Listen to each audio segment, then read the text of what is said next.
Michael Chernus wows on Severance and played opposite Tom Holland in Spider-Man: Homecoming, but now he's taken on the role of a terrifying and sinister killer. And Prime anchor Linsey Davis sat down with him to get the scoop. You may know him as Rickon on the smash hit Severance, but Michael Chernus has made a career of adding complexity to characters that seem simple on the surface. Now he's peeling back another layer of his acting skills, adding serial killer John Wayne Gacy to his repertoire. In Peacock's Devil in Disguise, Michael Chernus unpacks not just the monster, but the failures and blind spots that allowed one of history's darkest minds to operate in plain sight. Let's take a look. If cleanliness is godliness, you're a goddamn heathen, aren't you?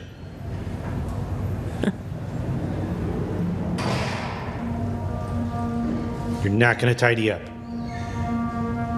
Clean it. Clean it!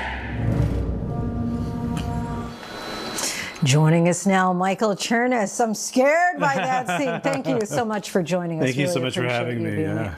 Congratulations on all the success of the show. Thank you. Give us a sense, because you're playing arguably the most prolific, most horrific serial killer of at least our time, a challenging character to play, no doubt. Was there any at all hedging of, hesitation about taking this role? Absolutely. I was very hesitant at first. As you said, he was one of the worst. He was an infamous figure. And I just wasn't sure I wanted my name tied to him for the rest of time. And when I found out that we were going to be focused on the victims and the victims' families, that drew me in to being a little less hesitant. And how are you able to do both perspectives? Because you have the man who was really erasing these lives, but at the same time giving honor to those victims and their lives and perspectives. Yeah, unfortunately, he has to be a part of the story because without him, these crimes don't happen. I think the thing we really wanted to focus on was bringing him down to the human level, because for so long he's existed in this sort of pop culture realm of being larger than life, the killer clown. But when you just think of him as a schlubby contractor who lived in the suburbs of Chicago, in my opinion, it becomes even scarier. You told Interview Magazine that after you would go home and playing him, it really took a toll on you psychologically. How did you feel, and how did you try to balance that out?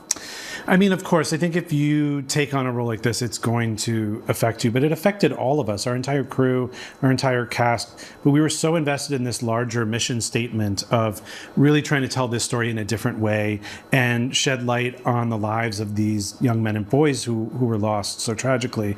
So when I kept coming back to the larger purpose, that gave me more energy to keep doing it. And then my whole family moved with me to Toronto, where we shot the show. So every day I came home from work, my daughter was 1.5 when we started. Wow.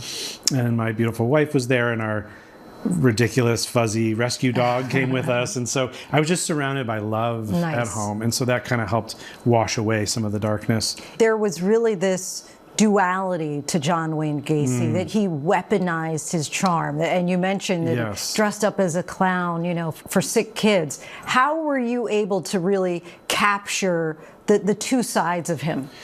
Yeah, for me, that was a key way into the character, was thinking of him as having multiple personalities or multiple masks that he would use to ingratiate himself into society or to make someone trust him. And so in shooting it, I would just think of what version of him I was playing in that moment. He really was a master manipulator in that way. Of course, we got to talk about Severance. How closely do you all, the actors, follow the conspiracy theories, right? Because I think at this point there's a belief that you're an Audi goat, right? Oh my gosh, yeah. We, to varying degrees, but we all follow it. We all are aware of it. I don't know how much Christopher Walken is on Reddit following along, but we all are aware, and I think we're all very grateful at how invested the fan base is, because it's such a compliment that people are coming up with their own theories. They're really in the story with us. Can you give us any idea, without any spoilers there, about what we might learn about Rickon going into the future? I cannot. Okay. Do you know? And you can't No, say? that's why I can't. Okay. Yeah, so not only am I not allowed to, I don't know anything. When I get a script, I'm devouring it in the way that any fan would.